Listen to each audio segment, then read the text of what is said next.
आज Doubtnut app download करें। Doubtnut पर अपने सभी गणित, रसायन विज्ञान, भौतिक विज्ञान और जीव विज्ञान के डाउट्स का करो सफाया।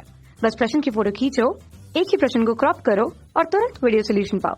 अभी डाउनलोड करें। क्वेश्चन हमारे पास है कथन और कारण के रूप में। कथन कहता है कि ध्वनि के समान प्रकाश निर्वात में संचरित नहीं हो सकता है, जबकि कारण कहता है कि ध्वनि तरंग एक वर्ग तरंग है और यह अवमंदित दोलनों वाले या दोलन वाले माध्यम में संचरित होती है। तो हमें ये देखना होगा कि कथन किस तरह से कारण के साथ संबंध रखता है, कि कथन और कारण क्या दोनों सही होते हैं और कारण कथन का सही स्पष्टीकरण देता है। ऑप्शन बी स्पष्टीकरण सही नहीं देता है दोनों के सही होने के बाद भी। तीसरा है कथन सत्य है लेकिन कारण असत्य, और चौथा कथन और कारण दोनों असत्य हैं, ये बोला जाता है। ठीक है, चार ऑप्शन हमारे पास है। अब देखिए, बताया है कि ध्वनि के समान प्रकाश निर्वात में संचरित नहीं हो सकता है। तो ध्वनि और प्रकाश के लिए अगर हम उसे देखें, डिफ्रेंशिएट करें कि वो किस किस तरह से किस किस प्रकार की तरंगें होती हैं, तो ध्वनि तरंगें जो होती हैं, देखिए तरंगों के रूप में अगर हम दोनों की तुलना करें तो ये दोनों अलग अलग प्रकार की तरंगें हैं। जैसे अगर ध्वनि तरंगों को हम देखें तो ये यांत्रिक तरंगें होती हैं।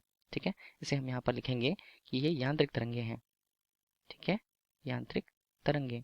जबकि अगर हम बात करें यहाँ पर प्रकाश तरंगों की, प्रकाश तरंगे वैद्युत चुंबकीय तरंगे होती हैं, वैद्युत चुंबकीय तरंग।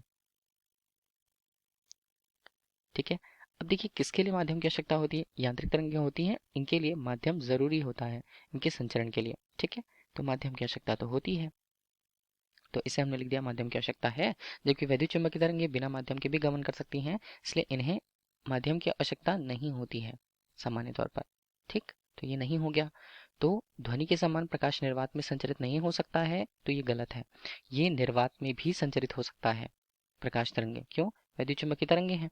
ठीक, और ये निर्वात में जो ध्वनि तरंगे होती हैं, यांत्रिक प्रकार की तरंगे होती हैं, वो निर्वात में संचरित नहीं हो सकती हैं। ठीक है, तो ये हमारे पास कथन जो हुआ वो यहाँ पर बताया गया है तो गलत है। ध्वनि यांत्रिक तरंग होती है, प्रकाश वैद्युत चुंबकीय तरंगे होती है। प्रकाश के संचरण के लिए माध्यम की आवश्यकता नहीं होती है, तो निर्वात में भी संचरित हो सकते हैं। पहला कथन गलत हो गया। कारण बोला है कि ध्वनि एक वर्ग तरंग है, वह अवमंदित दोलनों वाले माध्यम में संचरित होती है। देखिए, ये हम तो जानते हैं कि ध्वनि जो तरंगे हैं वो माध्यम में गमन कर सकती हैं, लेकिन अगर प्रकृति के तौर पर देखें कि ध्वनि तरंगे किस प्रकार की प्रकृति की होती हैं, तो किसी माध्यम में अगर संचरित हो रही हैं तो माध्यम में ये अनुदैर्ध्य प्रकार की होती हैं।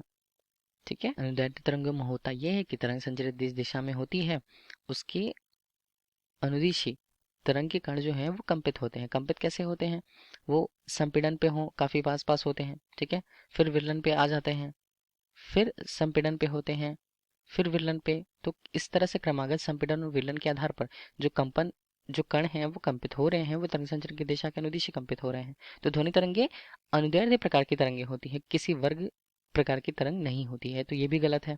और जो बोला गया है उसके अलावा कि अवमंदित दोलन वाले माध्यम में संचरित होती है, तो ये भी गलत ही होगा।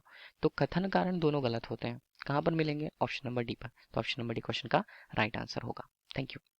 कक्षा 6 से 12वीं से लेकर नीट, IIT, JEE वो एडवांस के लेवल तक 1 करोड़ से ज्यादा छात्रों का भरोसा। आज ही डाउनलोड करें डाउटनेट ऐप या व्हाट्सएप करें अपने सारे डाउट्स 8400 400 400 पर।